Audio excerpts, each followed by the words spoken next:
Hello everyone. आज हम करेंगे क्लास 10 की इंग्लिश की वर्कशीट नंबर 30 जिसकी डेट है 18 सितंबर 2021। ठीक है, तो ये 18 सितंबर की वर्कशीट है।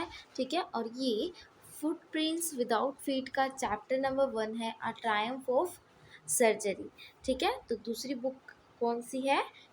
Footprints without feet. और एक बुक है जो है फर्स्ट फ्लाइट। तो ये फुटप्रिंट्स विदाउट फीट का चैप्टर नंबर 1 है, आ ट्रायम्फ ऑफ सर्जरी। ट्रायम्फ का मतलब क्या होता है? ट्रायम्फ का मतलब होता है विक्ट्री। ट्रायम्फ का मतलब क्या होता है? विक्ट्री, यानी कि जीत। ठीक है, और सर्जरी मतलब होता है सर्जरी करना। ठीक है, लेकिन इस स्टोरी में सर्जरी हुई है या नहीं हुई है तो ये तो हमें वर्कशीट करके ही पता चलेगा, लेकिन किसी सर्जरी की जीत बताई हुई है। ठीक है, और सर्जरी हुई है, किसकी हुई है, हुई भी है या नहीं, ये सब चीज़ें हमें चैप्टर को पढ़ने के बाद पता चलेगी। ठीक है, तो इस चैप्टर का क्या मतलब निकलता है कि इस चैप्टर में हम पढ़ेंगे कि किसी सर्जरी की जीत हुई है, और वो हुई है या नहीं हुई वो हमें नहीं पता। Okay, so now let's start. यहाँ दिया गया है tricky a small dog is pampered. Pampered मतलब होता है बहुत ही लाड प्यार से पालना। ठीक है, ओवरफेड होता है ज़्यादा खिला देना। तो ट्रिकी अ स्मॉल डॉग, हमें पता है कि ट्रिकी जो है, ट्रिकी नाम का एक स्मॉल डॉग है, is pampered and overfed by his rich mistress. और वो जो स्मॉल डॉग है ट्रिकी, उसको बहुत ही पैम्पर किया गया है, ओवरफेड किया गया है बाय हिज रिच मिस्ट्रेस, उसकी रिच मिस्ट्रेस के द्वारा। ठीक है, यानी कि उसकी जो मालकिन थी अमीर, उसके द्वारा उसे बहुत ज़्यादा खाना खिलाया गया है, बहुत प्यार किया गया है। ठीक है, तो उसकी रिच जो मिस्ट्रेस थी उनका नाम क्या था? उनका नाम था मिसेस पम्फ्री, और डॉग का नाम है ट्रिकी। और इस चैप्टर के राइटर हैं mister Herriot. Okay, he falls seriously ill and his mistress consults a veterinary surgeon. ठीक है, वेटरिनरी सर्जन को हम वेट भी बोल देते हैं। वेट वो वाला वेट नहीं, वेट गीला हो जाएगा, VET। वेट डॉक्टर होते हैं एनिमल्स के। ठीक है, सो जब वो ज़्यादा ही सीरियसली इल हो जाता है, बीमार हो जाता है गंभीर रूप से, तो वो क्या करती है, उसकी मिस्ट्रेस जो होती है वो सलाह लेती है, कंसल्ट लेती है, यानी सलाह लेती है वेटनरी सर्जन से, यानी कि वेट के सर्जन से, डॉक्टर हीरियट। उनका नाम क्या है? डॉक्टर हीरियट। जो ऑथर है, जो राइटर हैं इस चैप्टर के, वो क्या है? वो सच में ही एक एनिमल्स के डॉक्टर हैं। Okay, who narrates the story of the dog treatment, जो कि इस स्टोरी को नरेट कर रहे हैं डॉग के ट्रीटमेंट के लिए। ठीक है, कि भाई डॉग का ट्रीटमेंट करते हैं स्टोरी में ये। How does the dog recover, जो डॉग है वो किस तरीके से रिकवर होता है। तो आपको तीन नाम पता चले, Mrs Pomfrey, who is ट्रिकीज mistress, जो कि उस डॉग की मिस्ट्रेस है, एंड डॉग का नाम ट्रिकी है, एंड इस चैप्टर के राइटर और इस चैप्टर में जो डॉक्टर का रोल प्ले कर रहे हैं वो है mister Herriot. Okay, now coming to the story. आपको स्टोरी का एक एक्सट्रैक्ट गिवन है, इसे पढ़ना है और बुक में अंडरलाइन कर लेना है कि ये कहाँ से कहाँ तक है। तो यहाँ दिया गया triumph of surgery by James Herriot. तो इनका पूरा नाम क्या है? James Herriot. Read the following extract and answer the following questions that follow. तो चलिए पढ़ते हैं इसे, क्या दिया गया है इस एक्सट्रैक्ट में। यहाँ दिया गया है, I was really worried about Ricky this time. Who is I here? Here I is, कौन है यहाँ? Mister Herriot. ठीक है, कि भाई मैं बहुत ही बीमार हूँ, कह रहे हैं मैं बहुत ही चिंतित हूँ ट्रिकी की अपीयरेंस देखकर। ठीक है, तो वो क्या करते हैं, इस समय वो ट्रिकी को लेकर बहुत ही चिंता में होती हैं। I had pulled up my car when I saw him in the street with his mistress. So see की सेकंड फॉर्म है, तो I had pulled up my car when I saw him in the street with his mistress and I was shocked at his appearance. अब उसने, जब mister हीरियट ने, chapter के जो writer हैं, उन्होंने जब देखा कि जो उसकी मिस्ट्रेस ट्रिकी है और ट्रिकी जो मिस्ट्रेस है वो रोड पे जो गली में जो है उसको घुमा रही थी। ठीक है, हल्की सी वॉक पे ले जाती हैं। ठीक है, और तभी उन्होंने उसकी अपीयरेंस देखी, वो उसकी अपीयरेंस देखी, और उसकी अपीयरेंस देखकर वो शॉक्ड हो गए। उन्होंने अपनी कार साइड में रोकी। फिर आगे होता है, ही बिकेम ह्यूजली फैट। अब यहाँ किसकी अपीयरेंस बताई जा रही है, यहाँ बताई जा रही है ट्रिकी की। ट्रिकी बहुत ही सीरियसली इल है, ओके, तो इसलिए इसकी अपीयरेंस बताई जा रही है। He had become hugely fat like a heated sausage. तो देखिए यहाँ हीटेड नहीं आएगा, यहाँ आएगा ब्लॉटेड आएगा, ठीक है। अगर हीटेड भी आए तो बट यहाँ चैप्टर में ब्लॉटेड सॉसेज है with lag at each corner, ठीक है। क्या पता गलत भी हो गया हो, ब्लॉटेड आएगा, ठीक है। तो ब्लॉटेड सॉसेज यानी कि ब्लॉटेड यानी फूला हुआ, सॉसेज यानी कि मीट जो होता है उसका टुकड़ा, सॉसेज, ठीक है। तो इस तरीके से फूला हुआ था, जैसे कि ब्रेड के अंदर वो चॉप्ड मीट जो है वो भर दिया हो इस तरीके से, और with a lag at each corner, और ईच कॉर्नर पे लैग लगा दिए गए हों, तो वो ब्लॉटेड सॉसेज यानी कि इस तरीके की अपीयरेंस उसकी दिख रही थी, okay.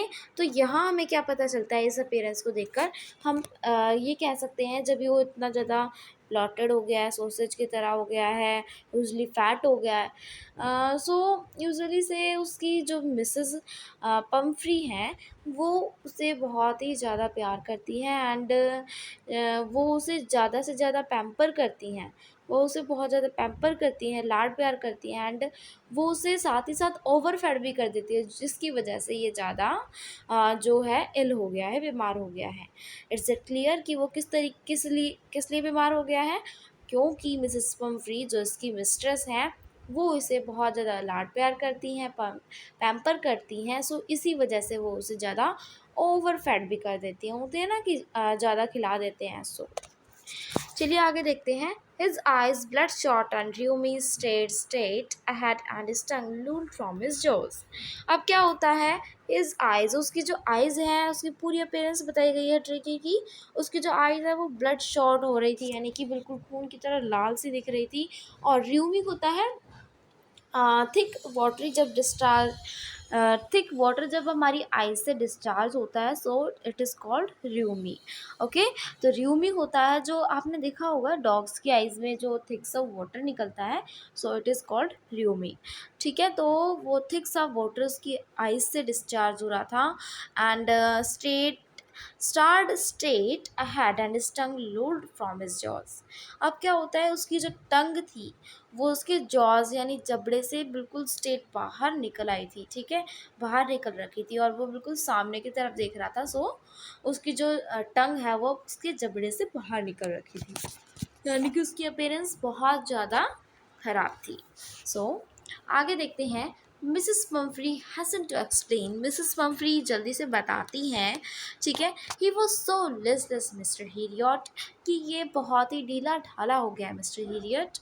He seem to have no energy, ऐसा लगता है, सीम टू हैव यानी ऐसा लगता है, ओके। तो he seem to have no energy यानी कि मुझे लगता है कि इसमें कोई भी एनर्जी नहीं रही है। I thought he must be suffering from malnutrition, so I have been giving him some little extras between meals to build him up. So अब देखिए अब ये क्या होता है कि I thought he must be suffering from malnutrition. अब यहाँ क्या कहती है मिस्टर पम्फ्री कि मुझे लगता है ये मैल न्यूट्रिशन से सफ़र कर रहा है, सो इसे मैं खाने के बीच में कुछ लिटिल एक्स्ट्रास, लिटिल मील्स, मतलब खाने के बीच में कुछ और भी एक्स्ट्रा फूड ऐड कर रही हूँ, यानी कि एक्स्ट्रा इसे दे रही हूँ, ठीक है, ताकि ये बिल्ड हिम अप, यानी कि ताकि ये मजबूत हो जाए। अब वो क्या क्या दे रही हैं, अब मैं ये बताती हूँ कि वो कहती हैं कि मैं ये मेल न्यूट्रिशन से सफ़र कर रहे हैं, यानी कि मेल न्यूट्रिशन मतलब होता है, हिंदी में बताऊँ, कुपोषण। कुपोषण यानी खाने की कमी। सो आप सोचो, जब वो इतना ज़्यादा ओवर फैड कर रही हैं तब भी कह रही हैं वो कि मुझे लगता है, I thought he must be suffering from malnutrition. So देखिए वो उसे इतना ज़्यादा ओवर फैड कर रही हैं, बट फिर भी वो इस तरीके से कह रही है कि मुझे लगता है ये मेल न्यूट्रिशन से सफ़र कर रहा है। सो इसलिए मैं इसे खाने के बीच में और भी कुछ देती हूँ। क्या क्या देती है वो, क्या क्या देती है ये बताया हुआ है कि some malt and cod liver oil and a bowl of Horlicks at night to make him sleep, nothing much really. अब देखिए अभी कहती है मैं खाने के बीच में इसे कुछ मॉल्ट दे रही हूँ, ठीक है, कॉड लिवर के, कॉड एक फ़िश होती है उसके लिवर से एक्सट्रैक्ट किया गया ऑयल दे रही हूँ। It is very powerful. उसको जब देते हैं कॉड लिवर ऑयल को, सो ये बिल्ड करता है, ठीक है, मजबूत बनाता है। एंड रात को एक बाउल हॉर्लिक्स देती हूँ, ठीक है, एंड ताकि उसे अच्छे तरीके से नींद आ जाए। वो लास्ट में कहते हैं नथिंग मच रियली, कि ज़्यादा कुछ नहीं दे रही हूँ। अब देखिए इतना सारा उसे वो ओवर फैड करती हैं, इतना सारा मील्स के बीच में वो एक्स्ट्रा चीज़ें भी ऐड कर रही हैं। वो कौन सी एक्स्ट्रा चीज़ें, ये भी आपसे क्वेश्चन आ सकता है। Malt, cod, liver oil, bowl of Horlicks at night, so these things वो ऐड करती हैं उसके मील में। सो इतनी सारी चीज़ें देने के बावजूद वो कहती हैं कि नथिंग मच रियली, ज़्यादा कुछ खास नहीं दे रही हूँ, यानी कि इतना ज़्यादा नहीं खिला रही हूँ मैं, ये बहुत ढीला ढला होगा। बल्कि उन्हें ये नहीं पता कि वो इतना ज़्यादा उसे ओवरफेड कर देती हैं, इतना ज़्यादा वो उसे खिला देती हैं कि इसकी अपीयरेंस बिल्कुल ख़राब हो गई है, ये बहुत ही इल हो गया है, बीमार हो गया। सो जो मिस्टर हीरियट होते हैं वो उसकी अपीयरेंस देखकर समझ जाते हैं कि इसे क्या हुआ है। सो दैट्स वाई आगे देखते हैं। And did you cut down on the sweet things as I told you. तो अब मिस्टर हीरियट कहते हैं, मिस्टर हीरियट कौन है भाई, इस चैप्टर के राइटर, ऑथर, ठीक है। तो ये आपको ज़रूर याद होना चाहिए, इसलिए मैं बार बार बोल रही हूँ। अब वो कहते हैं कि क्या आपने इसकी स्वीट थिंग्स यानी कि मीठी चीज़ें खाना बंद किया है, क्या आपने इसका मीठी चीज़ें खाना बंद किया है, क्या आप देते हैं क्या इसे मीठी चीज़ें। एज अ टोल्ड यू, जैसे कि मैंने आपको कहा था कि क्या इसके मीठी चीज़ें बंद कर दीजिए, जो क्या आपने की। सो आगे वो बोलती हैं, oh I did for a bit but he seemed to be so weak I had to relent। फिर वो कहती है ओ मैंने किया, तो I did for a bit mean मैंने किया, मतलब मैंने कोशिश की। मैंने कोशिश की, but he seem to be so weak. Seem to be मैं आपको बताया कि मतलब दिखाई देना, महसूस होना, ठीक है, कि वो मुझे बहुत ही वीक लग रहा था। So I had to relent. Relent means कि मैंने उसे ढील दे दी, ओके, कि मैंने उसे ढील दे दी, यानी कि खाने के लिए मैंने उसे दे दिया, मुझसे रहा नहीं गया, मुझसे उसकी अपीयरेंस नहीं देखी, बिकॉज वो उसे बहुत ज़्यादा प्यार करती हैं, पैम्पर करती हैं। So he does love cream cakes and chocolates, so I can't bear to refuse him. अब वो कहती हैं कि इसे बहुत ज़्यादा अच्छी लगती है, क्रीम केक्स अच्छा लगता है इसे, चॉकलेट्स अच्छी लगती हैं, so I can't bear to refuse him, यानी कि सो मैं इसे मना नहीं कर सकती इन सब चीज़ों को देने से, बिकॉज मिसेस पम्फ्री अपने डॉग से, ट्रिकी से बहुत ज़्यादा प्यार करती हैं। अब वो आगे कहते हैं, I look down again at the little dog. मैंने, अब मिस्टर इडियट कहते हैं कि मैंने उस लिटिल डॉग को दोबारा से देखा। दैट वॉज द ट्रबल, यही एक ट्रबल थी, ट्रबल मीन्स समस्या थी, okay. So that was the trouble, यही एक समस्या थी कि ट्रिकीज only fault was great. Fault mean दोष, ठीक है, ट्रिकी का एकमात्र जो दोष था, फॉल्ट था, वो क्या था, उसका ग्रीड था। ग्रीड मीन्स लालच, कि वो लालच करता था, okay. So he had never been known to refuse food, he would tackle a meal at any hour of the day और नाइट। अब यहाँ कह रहे हैं कि वो, यही एक समस्या थी कि ट्रिकी का जो फॉल्ट था एक, वो था उसका ग्रीड, वो ग्रीडी था, he is greedy for food, वो फूड के लिए बहुत ज़्यादा ग्रीडी था, लालची था। और वो कभी भी किसी भी टाइम उसे, दिन के रात के किसी भी टाइम उसे खाने दे दो, वो रिफ्यूज़ नहीं करता था, वो मना नहीं करता था, वो कभी भी फूड खा लेता था, टैकला मील यानी ले लेता था, ग्रहण कर लेता था। So this was the extract of the chapter number 1, a time of surgery। So इसका हमने explanation देख लिया। Now coming to the questions, so we have 4 questions in this worksheet। So solve करते हैं एक एक करके। First question है, who is I referred to in the above extracts? Why was he worried? अब भाई I कौन है इस extract में? So I is the author, ठीक है। आई जो है वो है मिस्टर हीरियट, ठीक है। In this story I is refers to mister Herriot, bracket में लिख सकते हैं ऑथर, ठीक है। वाई वॉज ही वरिड, कि भाई वो चिंता में क्यों थे, बिकॉज वो चिंता में इसलिए थे बिकॉज ट्रिकी की अपीयरेंस देखकर वो बहुत ही ज़्यादा चिंता में आ गए थे। कि भाई यहाँ लिखा हुआ है ना, I was worried about tricky this time I had pulled up my car. So worried क्यों थे, ट्रिकी की अपीयरेंस देखकर, ठीक है। तो लिखना है कि he was worried about ट्रिकीज appearance. ठीक है, मैं आपको आंसर भी दिखाऊंगी बट थोड़ा समझ में तो आना चाहिए ना। ठीक है, नेक्स्ट क्वेश्चन देखते हैं। ट्रिकीज only fault was treat, inverted commas में है, किसी के कहे गए वर्ड्स है। किसके कहे गए हैं? सेज द नरेटर, नरेटर ने ये कहा है what might be Mrs Pumphrey's only fault, कि इसमें क्या हो सकता है, मिसेस पम्फ्री का दोष क्या हो सकता है, मिसेस पम्फ्री का फॉल्ट क्या हो सकता है। सो मिसेस पम्फ्री उसे ओवरफेड करती थी, यही उनका एकमात्र दोष हो सकता है। सो मैं आपको हिंदी में बता देती ताकि आपको इंग्लिश में ये लिखने में मुश्किल ना हो। मैं आपको आंसर भी दूंगी, ठीक है, बट पहले समझना बहुत ही ज़रूरी है। ठीक है, नेक्स्ट क्वेश्चन देखते हैं। What extra did Mrs Pumphrey start to give Tricki and why, कि भाई क्या एक्स्ट्रा देने लगी मिसेस पम्फ्री ट्रिकी को और क्यों देने लगी। सो यहाँ आप इसका आंसर देखेंगे कि भाई वो देने लगी एक्स्ट्रा, कि यहाँ से लिखेंगे कि I have been giving him some little extras between meals to build him up. क्या देती हैं वो? Some malt and cod liver oil and a bowl of Horlicks. ठीक है, किस अब क्या है आगे? Tricki start to give him Tricki and why, और क्यों? ताकि वो बिल्ड अप हो जाए, ताकि वो मजबूत हो जाए। ठीक है, इस तरीके से लिखना है हमें। So, next question, do you think parents like Mrs. Pumphrey exist? If yes, कि आपको क्या लगता है कि पेरेंट्स मिसेस पम्फ्री की तरह होने चाहिए? इफ़ यस, अगर यस हो, अब अगर आपका आंसर यस है, so it is a good thing to pamper children. सो ये अच्छी बात है पैम्पर करना बच्चों को, चिल्ड्रन को। वाई और वाई नॉट, सो ये बताना है कि क्यों और क्यों नहीं। सो देखते हैं इन सभी क्वेश्चंस के आंसर। तो क्वेश्चन नंबर 1 है, who is refer to the above extent why was he worried. Who is I refer to the, कि भाई आई किसको रेफर करता है और कौन चिंतित है। ठीक है, तो मैंने आपको हिंदी तो बता ही दी है। तो I refer to the veterinary doctor who is the narrator of the story and her name is mister Herriot. ठीक है, James हीरियट।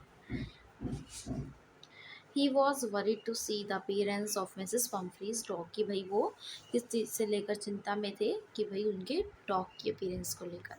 Question number 2, Tricki's only fault was greed, says the narrator what might be Mrs Pumphrey's only fault, कि भाई tricky का एक जो दोष है वो उसका लालच है। ठीक है, ये कहा है नरेटर ने, लेकिन मिसेस पम्फ्री का इसमें क्या दोष हो सकता है, क्या फॉल्ट हो सकता है? सो ओवर फीडिंग करने का। So Mrs Pumphrey only fault was her pampering attitude towards Tricki, कि भाई पैम्परिंग करती थी वो, बहुत ज़्यादा लाड प्यार करती थी। And her pampering spoiled her pet dog. Tricki's love for him, she laughed him over eat, she did not make him to exercise. ठीक है, नेक्स्ट क्वेश्चन देखते हैं। क्वेश्चन नंबर 3 है, what extra did Mrs Pumphrey start to give Tricki, कि भाई क्या देने लगी ट्रिकी को एक्स्ट्रा में और क्यों? Mrs Pomfrey thought that tricky was suffering from malnutrition as he was weak and listless, so she started to give him extra snacks between meals, main meals and Horlicks after dinner to make him stock up.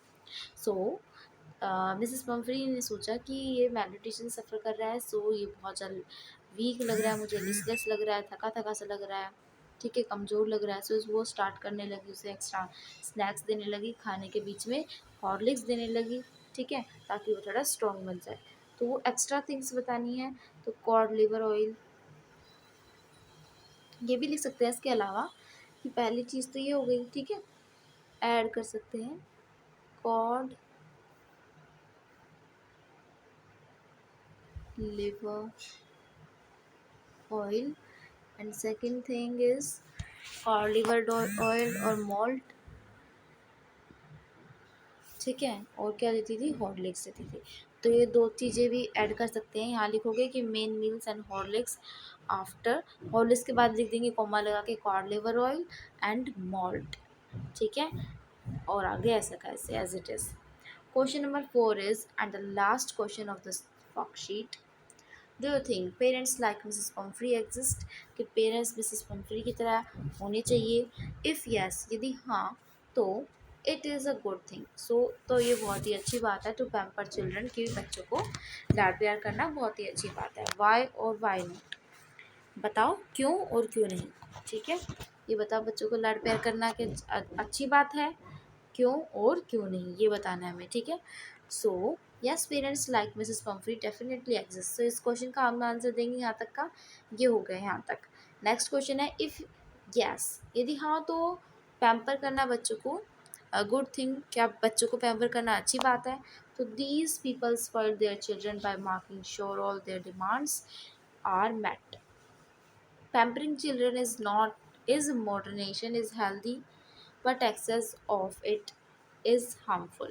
लेकिन देखे जाए तो ये pamper करना बच्चों को healthy है, but अगर ध्यान से देखा जाए, but excess of it is harmful, लेकिन ये ज़्यादा हो जाता है तो ये हार्मफुल हो जाता है। ठीक है, थोड़ा वो तो लाड प्यार चलता है, लेकिन इतना भी ज़्यादा नहीं जो कि हमारे लिए हार्मफुल हो जाए।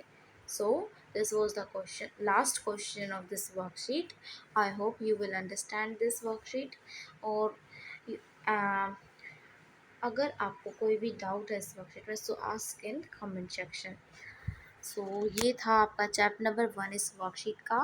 ठीक है, तो अगर वर्कशीट समझ आई हो अच्छे से, ठीक है, तो वीडियो को लाइक कर दें, और चैनल पे नहीं है तो चैनल को सब्सक्राइब ज़रूर कर दें, ताकि आने वाली वीडियोस की नोटिफिकेशन आप तक जल्द ही पहुंचती रहे। और वीडियो को शेयर करना बिल्कुल भी ना भूलें। Thank you, bye bye, have a nice day, take care.